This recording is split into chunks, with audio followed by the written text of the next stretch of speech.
Sube la tasa de incidencia de la COVID-19 en Burgos. Ya estamos en 113 casos por cada 100.000 habitantes.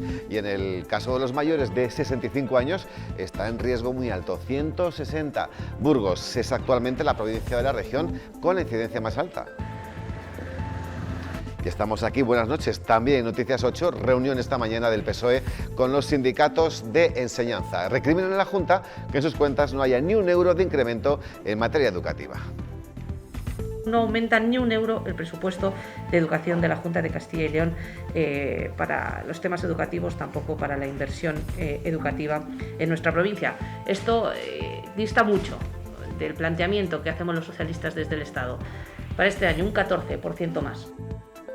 Y la plataforma por el tren directo tacha el anuncio de inversión del gobierno como populista e insuficiente. Aseguran que para dejar la vía tal y como estaba hace 10 años se tendrían que invertir al menos 80 millones. Los anuncios no sirven de nada. Lo que nosotros entendemos es que se necesitan medidas efectivas ya y se necesita trabajar ya. El objetivo es que no nos tomen el pelo. Hoy ha abierto sus puertas una nueva edición del Salón del Libro Infantil y Juvenil. Este año rinde homenaje al 8º centenario de la Catedral, transformando el monasterio de San Juan en el Burgos de 1221. En deportes se acerca el regreso del Cross de Atapuerca. Después de un año de parón forzoso, vuelve la mejor prueba a campo a través del mundo y lo hace con más de 4.000 atletas inscritos. Una carrera que se podrá seguir en directo aquí en su casa, la 8 Burgos.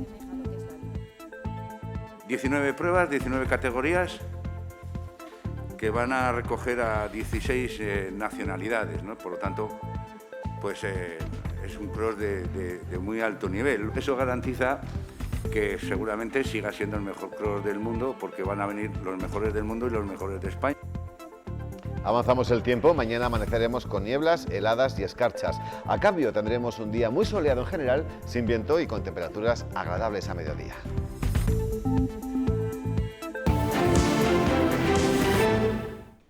Vamos ya con nuestra mesa de actualidad. Hoy nos acompaña el arquitecto Ignacio Camarero. Buenas noches, bienvenido.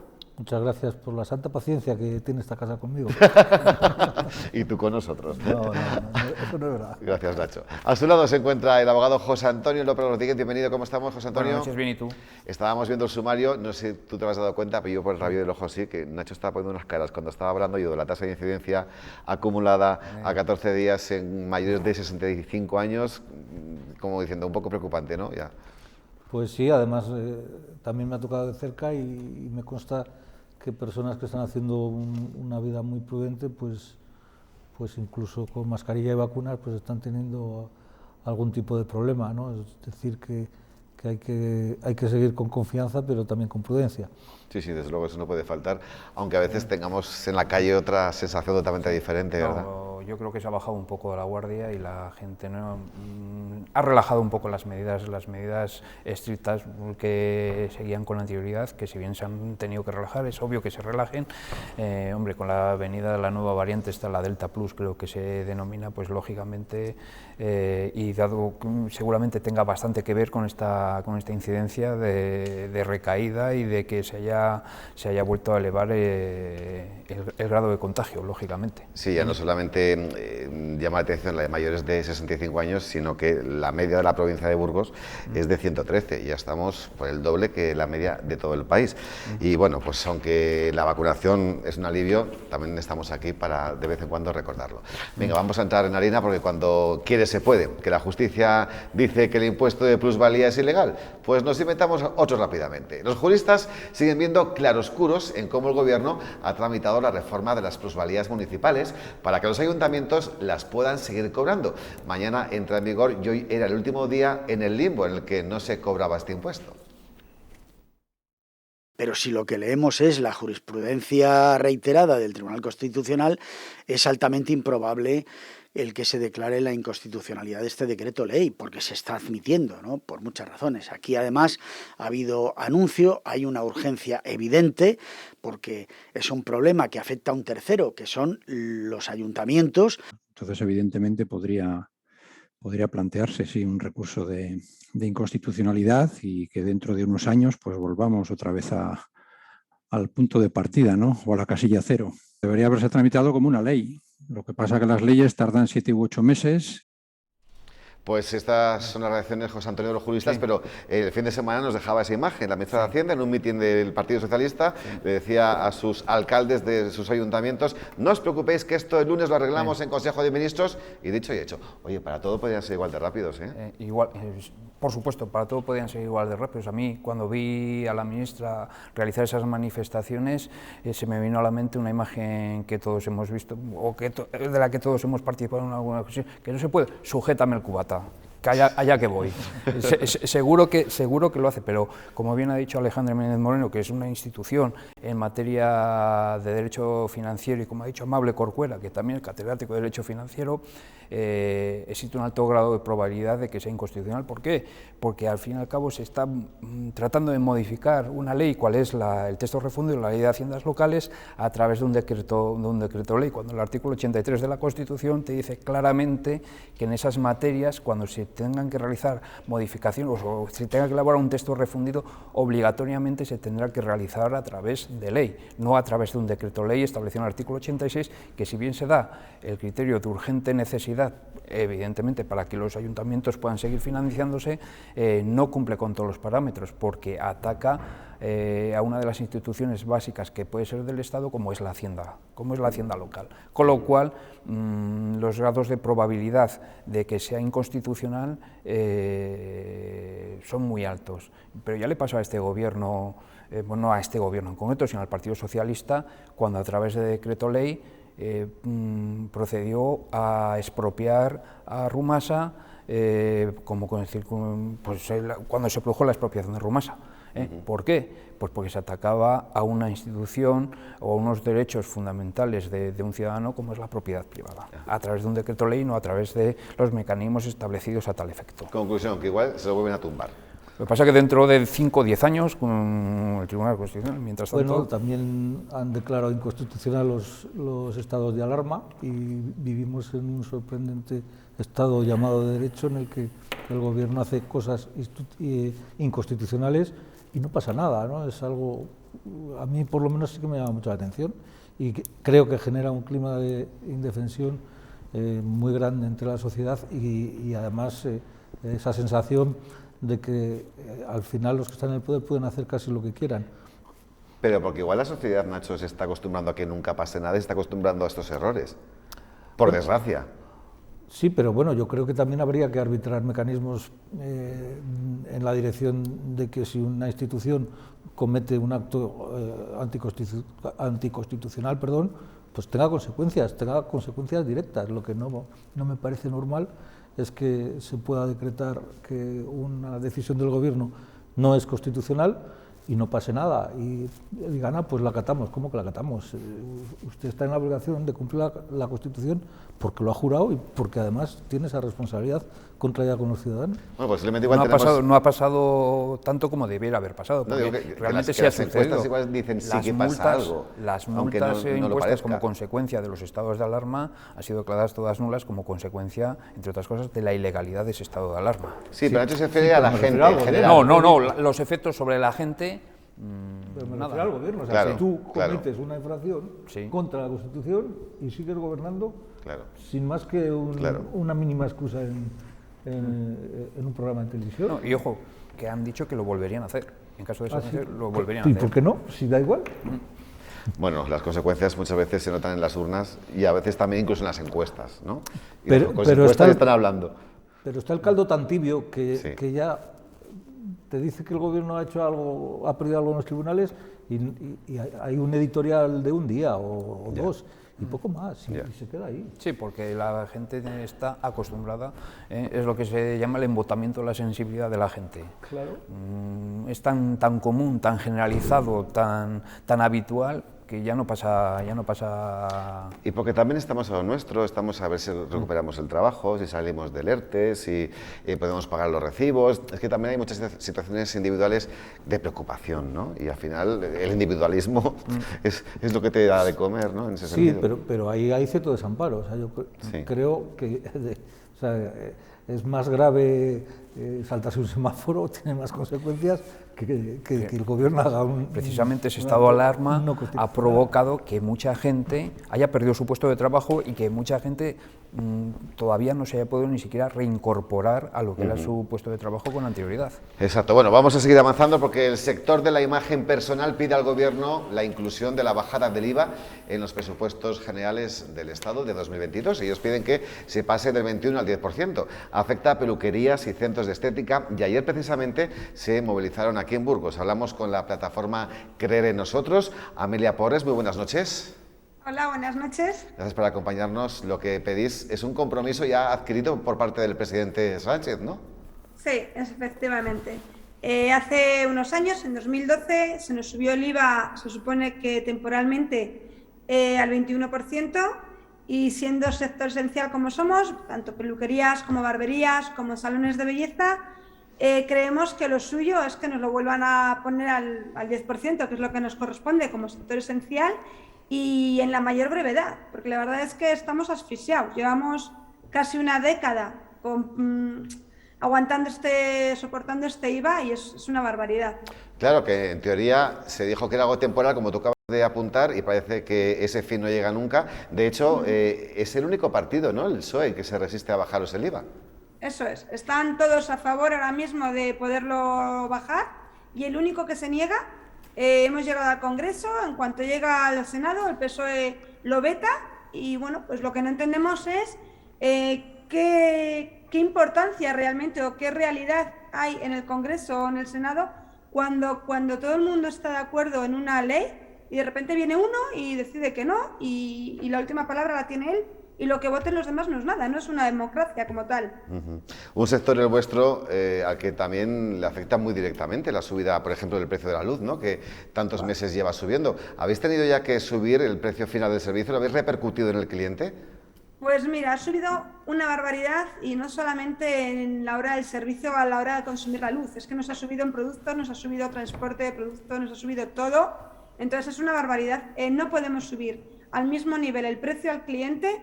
Nunca podremos hacerlo que lo que nos está subiendo a nosotros todo, en general, todo el conjunto. Es imposible, es que si subes ese precio, si al cabo el cliente ya viene mucho menos ahora con el miedo de la pandemia y con todo, miedo a contagios, miedo a estar con gente en el local, y encima subes el precio, es que lo primero que te dice la gente es que no va a tener para poder venir a la peluquería.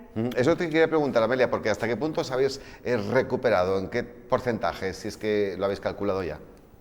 No nos hemos recuperado todavía para nada. Llevábamos una crisis ya asumida antes de subirnos el IVA, en la que estaba toda España. Nos subieron el IVA y ahí fue un hachazo tremendo. Tuvimos que subir un poquito el precio de los productos y de todo en general, porque realmente nos convirtieron en meros recaudadores de Hacienda. No éramos más que recaudadores. ¿Qué pasa? Que a partir de entonces no nos hemos repuesto de esa crisis. Ha venido todo esto del COVID. Hemos tenido que invertir gastos extras en cosas individuales, en capas, en hidrogeles, en toallas y demás, y sin recuperarnos hemos tenido que invertir mucho más. Entonces, ¿qué pasa? Que al final, entre que nosotros hemos tenido que gastar mucho más, no hemos recuperado para nada. La clienta ha cogido mucho miedo. No hay eventos, no hay nada a nivel de como había de aquí hace 1 o 2 años. Entonces, ¿qué pasa? Que no estamos trabajando al mismo nivel. Perfectamente hemos perdido entre un 40 y un 50% de beneficios. No de beneficios, de ingresos. De facturación, quieres decir, no de ingresos, ni siquiera de ingresos, de facturación. Vale, una última cuestión, porque ahora mismo de los trabajadores que hay en ERTE, muchos son de vuestro sector. Muchísimos, muchísimos. Y muchísimo empleo joven. Es que hay muchísimo trabajador joven, hombres y mujeres. Estamos todos pues viendo a ver por dónde nos van a venir, por dónde nos van a dar, pero la verdad es que estamos todos temblando, no sabemos cómo vamos a resolver esto. Ahora, al no poder atender a gente como antes, tampoco puedes acumular a nadie, con lo cual el obrero realmente no te hace falta, porque es que no puedes atender a toda la gente que podías atender antes. Tampoco la gente baja. Ha aprendido mucha gente que le pueden pasar la maquinilla a la cabeza, el pelo a la mujer, la hermana o el hijo. La mujer se ha dejado el pelo blanco, con lo cual toda esa gente no va a volver. Bueno, en defensa vuestra diremos que no queda igual. Que eso para una urgencia vale, pero no queda igual. El profesional no igual, es el profesional. Pero sales del apuro. Amelia, pues Muchísimas gracias por tu testimonio. Ojalá se pueda revertir esta situación y consigáis llegar a ese 10% de IVA, que esos 11 puntos se tienen que notar y muchísimo. Gracias. Buenas noches. Os agradecemos mucho vuestro apoyo. Gracias. Un placer. Hasta luego. Adiós. Hasta luego. Chao. Nacho, ya ves cuál es la situación de este sector, que junto con las agencias de viaje todavía no están remontando. Bueno, y tantos sectores. Yo pensaba cuando escuchaba la entrevista, digo, bueno, ¿y qué es lo esencial, ¿no? Dices, bueno, la cesta de la compra es esencial, la ropa es esencial, la estética es esencial, la peluquería es esencial, la energía es esencial, sí, claro. La tecnología es esencial, claro. La juguetería de los niños es esencial. Sobre todo en Navidad. Pues no sé que no. El turismo también es esencial, por lo menos para una caña también es esencial. Y la hostelería es esencial para el turismo. Entonces, yo creo que el impuesto del IVA tiene un concepto generalista que no queda más remedio que respetarlo y a partir de ahí construir un árbol de impuestos medianamente razonable, ¿no? Pero quizás el problema es cuando empezaron a hacer diferencias, ¿no? Las dobles varas de medir no suelen ser buenas, ¿no? Pero realmente esencial es casi todo. Hombre, nos lo avanzaba nuestra invitada, nos decía que se había convertido en máquinas de recaudar y ellas esperaban a que esa promesa se cumpliera y que después de un tiempo prudencial se les bajara el IVA, que es el que tenían inicialmente, porque el 21 se refería hasta hace poco a bebidas alcohólicas y poco más, o sea que el 10 era el más generalizado. José Antonio. No tan escaso, la ropa es el 21%, sí. Las prestaciones de cualquier servicio, del fontanero, del electricista, del abogado, del procurador, es el 21%, sí, del arquitecto, del aparejador, todas las prestaciones, todas las cosas del día a día es el 21%, salvo las cosas que sean de estricta necesidad, a eso me refería, o el 4 es súper reducido, pero el 4 es súper reducido pueden ser el pan, la leche, las hortalizas y poco más. Ir a la hostelería es el 10%, por ejemplo. El problema radica en que es un impuesto indirecto que grava el consumo y que es muy difícil determinar qué bienes son esenciales y qué bienes no son esenciales, como bien ha puesto en manifiesto Nacho. ¿Qué es lo esencial? Porque a lo mejor lo necesario sería bajar del 21% determinado todas y cada una de los objetos de ese impuesto, bajarlos a lo mejor al 15% y dejar única y exclusivamente como superreducidos lo que sí es el alimento de las personas, el alimento y el sustento de las personas, ¿de acuerdo? A lo mejor esa es una de las soluciones, que claro, a nadie nos gusta que nos pagan. A mí tampoco me gusta tener que cobrar a un cliente el 21% de mis servicios. Pero el alimento según igual, porque claro, el jamón ibérico, pues no. Hombre, es evidente, no. Bueno, o sí, ¿no? Según cómo se mide todo, ¿no? O sí. Seguro que algún psicólogo lo considera esencial para la salud mental de muchos consumidores. Posiblemente. El problema está realmente en determinar cuál es la raya a la que en base a la cual determinar cuál es el tipo de cada uno de los bienes. Pero bueno, insisto, a este sector se le dice que es algo temporal y llevan ya muchísimo tiempo así. Entonces, ¿quién una explicación de por qué no se ha cumplido su promesa? Es totalmente lícito. La movilización la entiendo, incluso la comparto, entre otras cosas, porque es la única manera de poder defenderse de esta sociedad de régimen en la que vivimos, ¿no? Y creo que hacen muy bien y además ojalá conquisten sus reivindicaciones, ¿no? Pero bueno, el discurso, digamos que filosófico, que es el que más me gusta a mí, pues igual me genera más dudas, aunque insisto, como vivimos en un régimen hay que defenderse como se pueda. Claro que sí. Bueno, pues avanzamos también a otro tema muy serio. El equipo de gobierno del Ayuntamiento de la capital va a llevar a la Fiscalía, ya lo adelantó aquí ayer el alcalde, el presunto trato de favor del exconcejal Julio Rodríguez Vigil hacia un hostelero, confirmado por un informe de la asesoría jurídica. El edil considera este paso una venganza por posibles casos de corrupción en el consistorio, de los que dice tener conocimiento, es decir, que es que él se exculpa, pero amenazando, diciendo que sabe de casos de corrupción, supuestamente de concejales de su mismo partido. Ciudadanos. Nosotros, respecto a Julio Rodríguez Vigil, o yo particularmente, hace ya tiempo que he perdido la confianza y no tengo ningún tipo de bueno, valoración respecto a la nula credibilidad que me supone su opinión respecto a algunas cuestiones que él entienda, bueno, lo que considere. Lo que tiene que hacer, en todo caso, si tiene alguna prueba, es acudir a los tribunales. Pongo la mano en el fuego de que cualquiera de esos expedientes que se ha mencionado por parte de Julio Rodríguez Vigil en su declaración no tiene ninguna tacha. Están todos conformados de acuerdo a derecho, con los informes técnicos y jurídicos preceptivos. Pues el alcalde de Burgos ha respondido así a esas declaraciones, no tiene ningún miedo porque todos los informes están hechos correctamente de lo que veladamente ha ido insinuando Rodríguez Vigil para exculparse y defenderse, Nacho. A Fiscalía van. A ver, el caso yo creo que es de los más graves que he leído, ¿no? Por todo lo que le rodea, ¿no? Ya sea porque se acusa a un concejal de haber prevaricado, ya sea porque son los propios funcionarios quienes han establecido una serie de medidas para poder combatir o defenderse de lo que ellos consideraban que no se estaba haciendo bien. También hay que incluir la reacción del concejal y hay que presumir su inocencia y hay que respetar su defensa acusando de otros casos de corrupción, ¿no? A mí me parece extraordinariamente grave. Me parece que estamos en un caldo muy complicado de una corrupción generalizada. Conceptualmente también, me parece también muy inapropiado que exista un concejal de licencias, eso denota mucho lo que consideran nuestros políticos que es la política. Tiene que haber un concejal de gestión de licencias, si quieres, o del servicio de infraestructuras o del servicio de fomento, pero de licencias, las licencias en realidad tienen muy poco que ver con la política, con la dación de cuentas de los funcionarios de las concedidas y poco más tendría que estar resuelto, ¿no? Pero hemos hecho de la política algo caciquil, algo en lo que estamos acostumbrados a tener esta visión personalista de lo que es el poder y la autoridad mal llevada.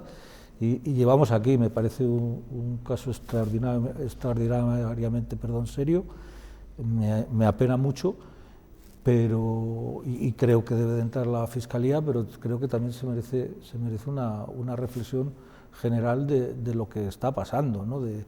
Bueno, decía el señor alcalde que no le merece ninguna credibilidad la palabra del exconcejal o del concejal aún. Pero bueno, yo recordaba medio en serio, medio en broma, pues que las grandes actuaciones policiales contra la mafia se hacen a base de acusaciones de arrepentidos, ¿no? Arrepentidos los que yo digo, no lo sé, ¿no? A mí sobre todo me parece lamentable y además me parece una consecuencia clara de la nueva política.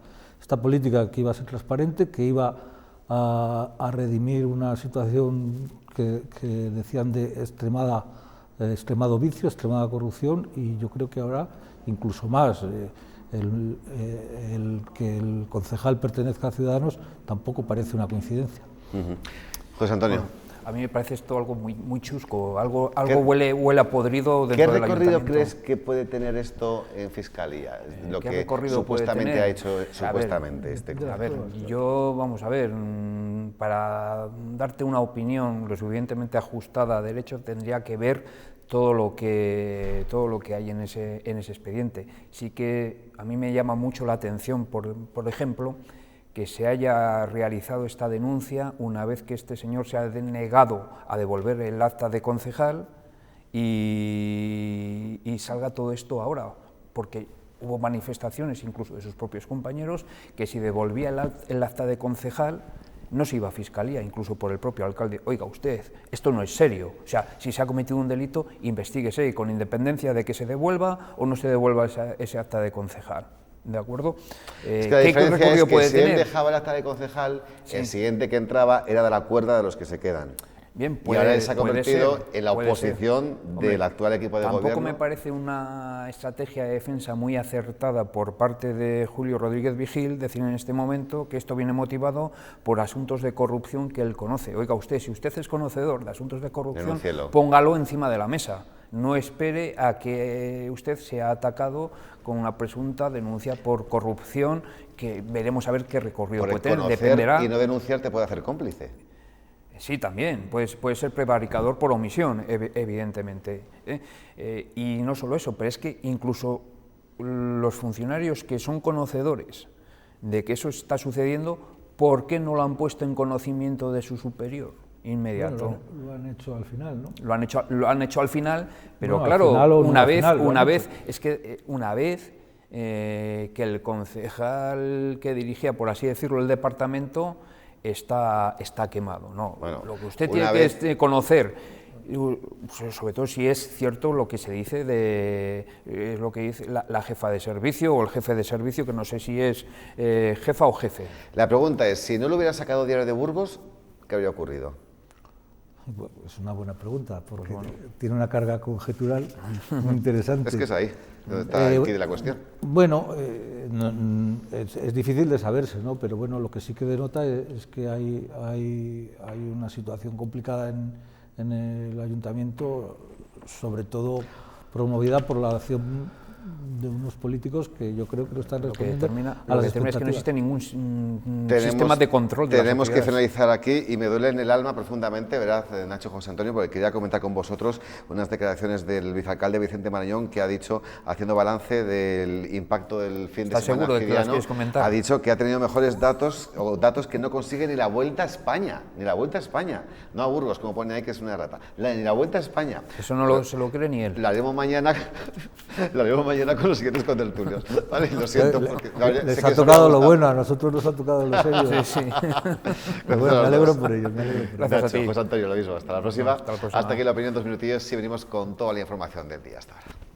¿Verdad que...?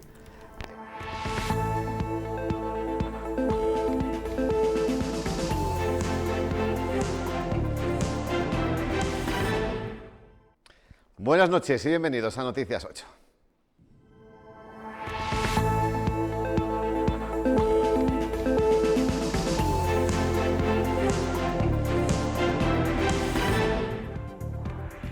Sube la tasa de incidencia de la COVID-19 en Burgos. Ya estamos en 113 casos por cada 100.000 habitantes. Y en el de los mayores, de 65 años, ya se está en riesgo muy alto con 160 casos. Además, Burgos es hoy la provincia de Castilla y León con la incidencia más alta. También en Noticias 8, reunión esta mañana del PSOE con los sindicatos de enseñanza. Recriminan a la Junta que en sus cuentas no haya ni un euro de incremento en materia educativa. No aumenta ni un euro el presupuesto de educación de la Junta de Castilla y León para los temas educativos, tampoco para la inversión educativa en nuestra provincia. Esto dista mucho del planteamiento que hacemos los socialistas desde el Estado. Para este año, un 14% más. Y la plataforma por el tren directo tacha el anuncio de inversión del Gobierno como populista e insuficiente. Aseguran que para dejar la vía tal y como estaba hace 10 años, se tendrían que invertir al menos 80 millones. Los anuncios no sirven de nada. Lo que nosotros entendemos es que se necesitan medidas efectivas ya y se necesita trabajar ya. El objetivo es que no nos tomen el pelo. Hoy ha abierto sus puertas una nueva edición del Salón del Libro Infantil y Juvenil. Este año rinde homenaje al 8º centenario de la Catedral, transformando el monasterio de San Juan en el Burgos de 1221. En deportes, se acerca el regreso del Cross de Atapuerca. Después de un año de parón forzoso, vuelve la mejor prueba a campo a través del mundo y lo hace con más de 4.000 atletas inscritos. Una carrera que se podrá seguir aquí en directo en la 8 Burgos. 19 pruebas, 19 categorías que van a recoger a 16 nacionalidades, ¿no? Por lo tanto, pues es un cross de muy alto nivel. Eso garantiza que seguramente siga siendo el mejor cross del mundo, porque van a venir los mejores del mundo y los mejores de España. Avanzamos el tiempo, mañana amaneceremos con nieblas, heladas y escarchas. A cambio tendremos un día muy soleado en general, sin viento y con temperaturas agradables a mediodía.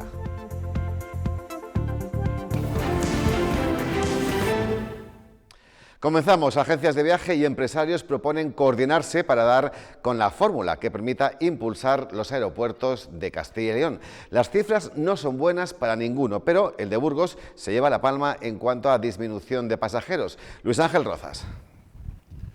Burgos es el aeropuerto con menos pasajeros, 6.650 en este 2021. Aquí trabajan 10 personas. La compañía que opera de forma regular es Air Nostrum y el horario de apertura es de 10:30 de la mañana a 6 de la tarde. propuestas hay para aumentar viajeros. Lo estamos viendo en otras ciudades importantes de Europa que tienen aeropuertos que están a 50 minutos, una hora en trenes, y la verdad que están funcionando muy bien con diferentes compañías de bajo coste o otro tipo de compañías. Y en tiempos de escasez de materias primas, las mercancías también pueden suponer un buen asidero al que agarrarse. Hay que ser muy imaginativos, profundamente solidarios.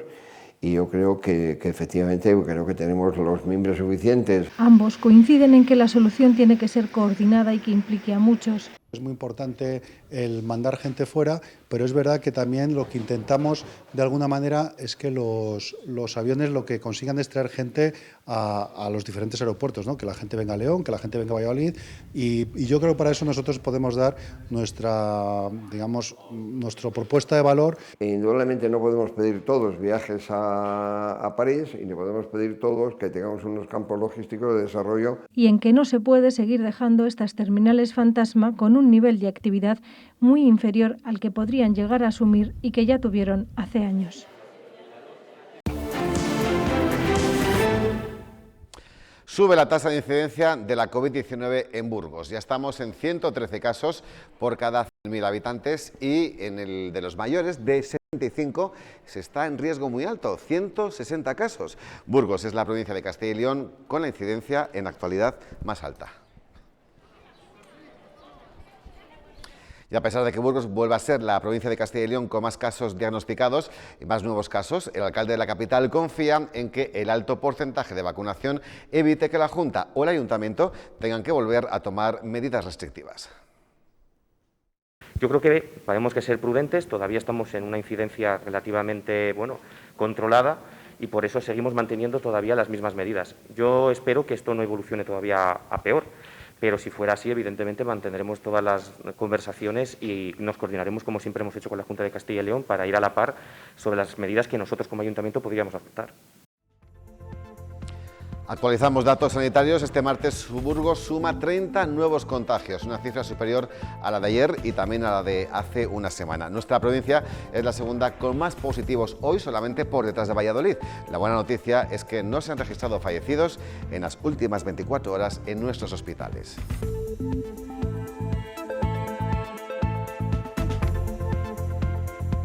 Y cada vez son más las comunidades que le reclaman al Gobierno un fondo COVID, también para 2022. La primera fue la nuestra, Castilla y León, y ahora se unen Cataluña, Valencia o Andalucía, que lo han recogido además en sus presupuestos, aunque esto todavía no esté aprobado.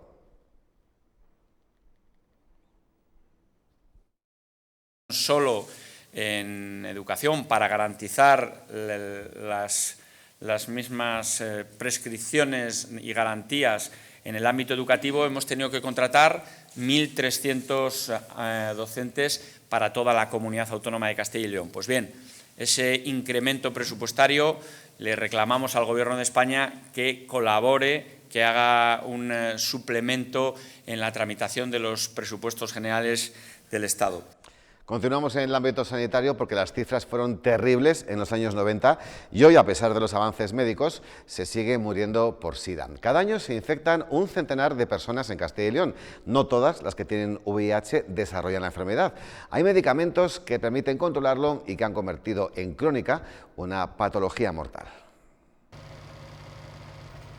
El SIDA fue devastador en los 80, pero la mayoría de los casos llegaron en los 90. Solo en Castilla y León había 200 cada año. Pues hubo mucho miedo y mucha incertidumbre y muchas precauciones, a veces excesivas. Era un virus letal. Era impresionante, ¿no? Vivir aquella situación donde chavales jóvenes se infectaban, se morían. El SIDA es la fase final del VIH, del virus de la inmunodeficiencia humana. En los 90 hubo un boom en el diagnóstico, pero también llegó una medicación mejor. Pasó de ser una enfermedad mortal a ser crónica. Toman bien la medicación, asisten bien y tienen una vida arreglada normal, pueden hacer vida prácticamente normal, pueden tener hijos y tener relaciones sexuales con sus parejas sin utilizar el preservativo. Los expertos creen que hay que detectarlo antes e informar más, porque no es un virus del pasado. Tenemos un grueso grande de hombres que tienen sexo con hombres, que esto está nutriendo a las filas de los pacientes por VIH en una gran cantidad. La ciencia busca una vacuna que sigue sin tener fecha. En todos los congresos mundiales en los que yo he asistido durante muchos años sobre SIDA en distintas partes del mundo, siempre faltaban 5 años para la vacuna de SIDA. 40 millones de personas han fallecido de SIDA en todo el mundo. Esta pandemia parece no tener fin. Vamos con el directo, porque lejos de sentir entusiasmo por el anuncio de inversión del Gobierno en la línea férrea Madrid-Aranda-Burgos, la plataforma por el tren directo la tacha de populista e insuficiente. Aseguran que para dejar la vía tal y como estaba hace 10 años se tendrían que invertir al menos 80 millones. Los 10 millones anunciados para el ferrocarril directo no son, a juicio de la plataforma por el tren, ni mucho menos suficientes. Viene acompañado de mucho populismo y mucha ignorancia. Ni siquiera para despejar el túnel de Somosierra cortado al tráfico por un derrumbe desde hace una década. Ese túnel estará completamente caído ya. Y siendo muy optimistas, aseguran el Gobierno no podría garantizar que haya reapertura hasta el 2025. Un estudio de viabilidad en marcha que puede durar unos 12 meses. Hay un estudio técnico a posteriori de este estudio de viabilidad que puede durar otros 12 meses. Después habría que valorar una partida presupuestaria de acuerdo a lo que es la viabilidad de la línea, y después habría que esperar a la ejecución de las obras. Aseguran que para dejar la vía tal y como estaba antes del 2011 se tendrían que invertir 80 millones de euros. Si no hay dinero, evidentemente hay otros partidos políticos que forman parte del Gobierno que van a presentar enmiendas en los presupuestos generales del Estado y tienen la posibilidad de coger más dinero. La plataforma se pregunta dónde ha ido a parar el dinero del mantenimiento anual de la vía, y las inversiones anunciadas en los últimos años lamentan que no se ha hecho absolutamente nada. Los anuncios no sirven de nada. Lo que nosotros entendemos es que se necesitan medidas efectivas ya y se necesita trabajar ya. Demandarán a Adif por el abandono de la línea férrea y ya se han puesto manos a la obra para conseguir financiación en una campaña de crowdfunding. El objetivo es que no nos tomen el pelo, efectivamente. O sea, esto tiene que estar abierto y mantenido. Mientras, esperan la llamada de la diputada socialista Esther Peña. Aseguran que no consiguen reunirse con ella. La demarcación de carreteras ha cedido a la ciudad de Burgos la titularidad del tramo de la Nacional 120 comprendido entre la rotonda de acceso al aeropuerto y el barrio de Capiscol, 1,5 kilómetros que necesitaba el ayuntamiento para acometer la quinta fase de remodelación en Alcalde Martín Cobos. El proyecto incluye una rotonda para mejorar la conexión del polígono con el barrio de La Ventilla.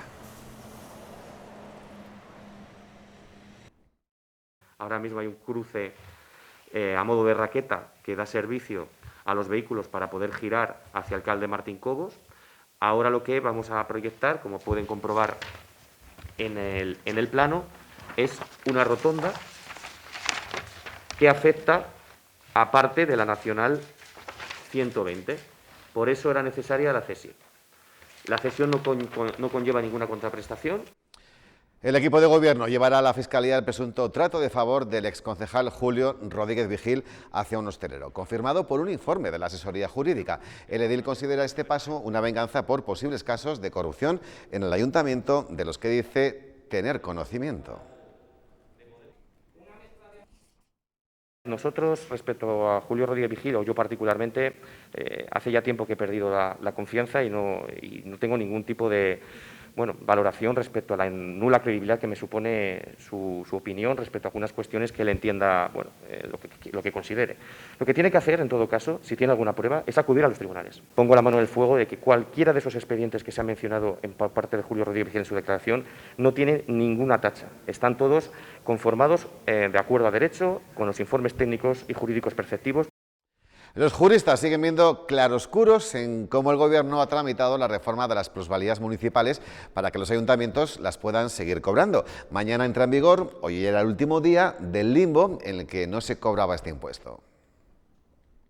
Pero si lo que leemos es la jurisprudencia reiterada del Tribunal Constitucional, es altamente improbable el que se declare la inconstitucionalidad de este decreto ley, porque se está admitiendo, ¿no?, por muchas razones. Aquí además ha habido anuncio, hay una urgencia evidente, porque es un problema que afecta a un tercero, que son los ayuntamientos. Entonces, evidentemente, podría plantearse sí, un recurso de inconstitucionalidad y que dentro de unos años pues volvamos otra vez al punto de partida, ¿no?, o a la casilla cero.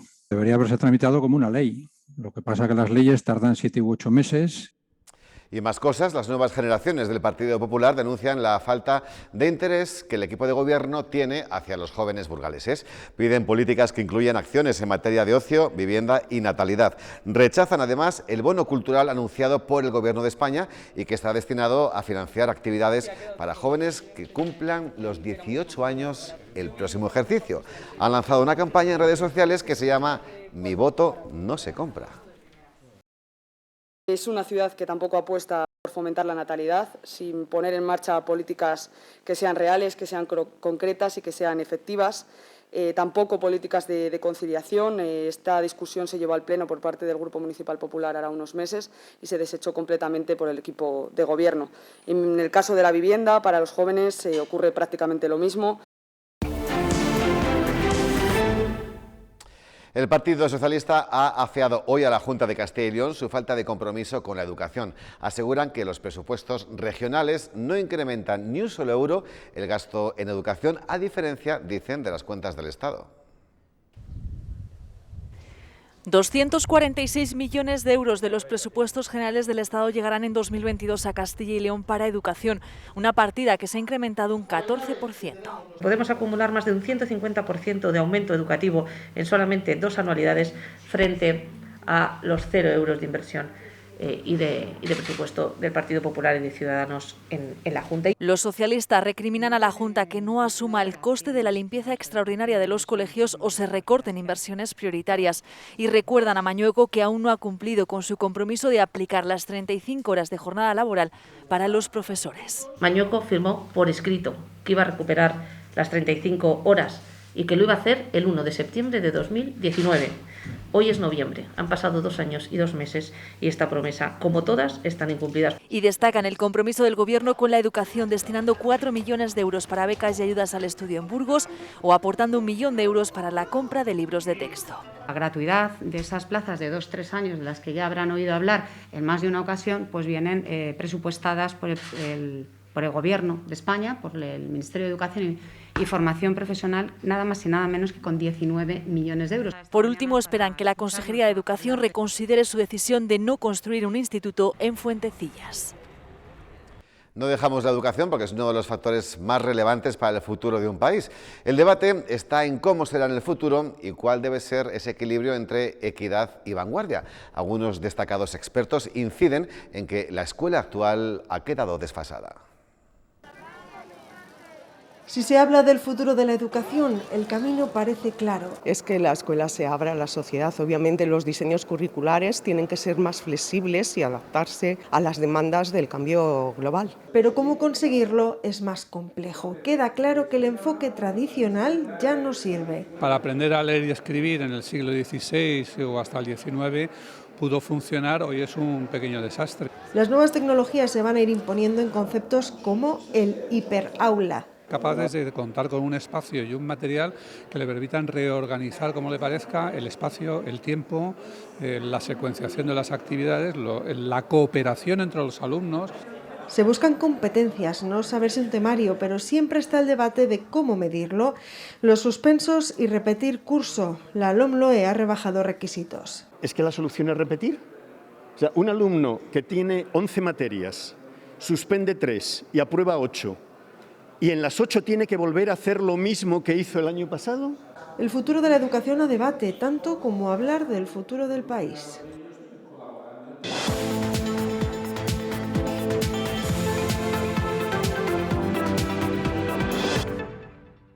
Julián Calero tendrá que reemplazar una baja muy importante ante la Ponferradina. No podrá contar con Unai Elgezábal, que vio la quinta cartulina amarilla el pasado fin de semana.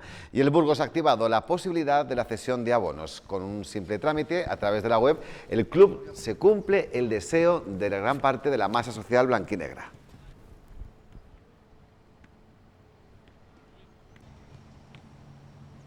El domingo 14 volverá una de las competiciones más importantes, no solo del calendario deportivo burgalés, sino también del panorama de carreras mundial. En su presentación ha estado Juan Abril.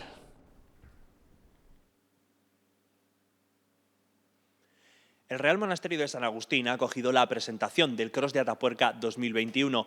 Vuelve el mejor cross del mundo después del parón forzoso en 2020 por culpa de la pandemia de coronavirus. 4.100 inscritos en 19 categorías y los atletas vienen de 16 países distintos. Lógicamente hay una gran participación nacional, internacional y por supuesto de la casa. Los de Burgos quieren hacerlo bien delante de su público. Cada vez queda menos para que se vuelva a celebrar el mejor cross del panorama mundial. Los principales especialistas del globo se darán cita en una prueba que vuelve tras el parón y en la que los atletas de casa quieren hacer un buen papel. Atapuerca me lo tomo siempre súper en serio, como casi todas competiciones a las que voy, y lo quiero hacer lo mejor posible. Y si es ante mi gente, ante esa gente que te anima día a día en los parques donde entrenamos, pues aún más. El regreso de las carreras ha supuesto un gran alivio para unos deportistas que no pudieron competir durante muchísimo tiempo y que ven la luz al final del túnel. Estar 18 meses sin competiciones pues ha sido bastante duro, y ver ahora un poco la luz al final del túnel. La prueba también es valedera en el caso de los atletas nacionales como clasificatorio para el Campeonato de Europa. Estar en Dublín aún así no es una prioridad para todos los participantes. Tengo otros objetivos. Mi objetivo es el Campeonato de Europa de aire libre, que es en verano, entonces toda la preparación va estrictamente regulada para ese campeonato. Mi último campeonato de Europa como sub-23, como has dicho, creo que tenemos un muy buen equipo en España, que podemos hacerlo muy bien, que deberíamos estar en las medallas. Las carreras sub-20 y absolutas de este Cross de Atapuerca se podrán seguir en directo el domingo en la 8 Burgos. Vuela sobre Atapuerca. Vamos ya con la previsión del tiempo. Mañana tendremos al amanecer nieblas, heladas y escarchas, pero a cambio tendremos un día muy soleado.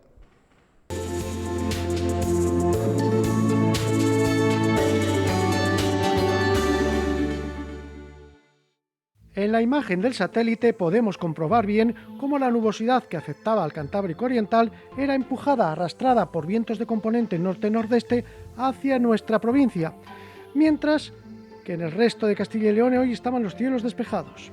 Y en la situación prevista ya para mañana, la borrasca Blas sigue en el Mediterráneo, mientras en la península las altas presiones dominan el panorama meteorológico.